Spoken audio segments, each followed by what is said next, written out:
Showbiz की चमक दमक के पीछे हिरासानी के साए, मेहरबानों के बड़े इंकशाफात। लाहौर। पाकिस्तानी अदाकारा रकासा मेहरबानों ने कहा है कि शोबिस इंडस्ट्री में अक्सर लड़कों और लड़कियों को हिरासानी का सामना करना पड़ता है। मेहरबानों ने कहा कि जैसे हर इंडस्ट्री के सियाह पहलू होते हैं, वैसे ही शोबिस में भी फनकारों को ताकतवर लोगों की जानिब से दबाव का सामना रहता है। काम दिलाने के एवज उनसे नामुनासिब मुतालिबात किए जाते हैं।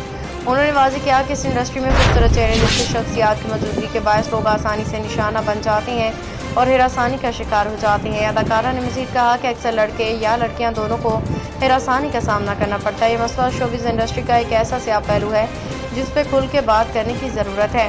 मारूफ रकासा ने यह भी कहा कि वो ड्रामों में मासूम लड़की के किरदार अदा करना पसंद नहीं करती, बल्कि ऐसे किरदारों को तरजीह देती हैं जिनमें लड़कियां पुरइत्माद होती हैं और अपने फैसले खुद करती हैं, क्योंकि ऐसे किरदार उनकी अपनी शख्सियत से ज़्यादा मुमासलियत रखते हैं। मेहरबानों ने यह भी इंकशाफ किया कि इंडस्ट्री के कई बड़े अदाकाराओं के जिस्म से बदबू आती है, जिसकी वजह से उनके साथ काम करना मुश्किल हो जाता है, फिर भी बर्दाश्त करना पड़ता है।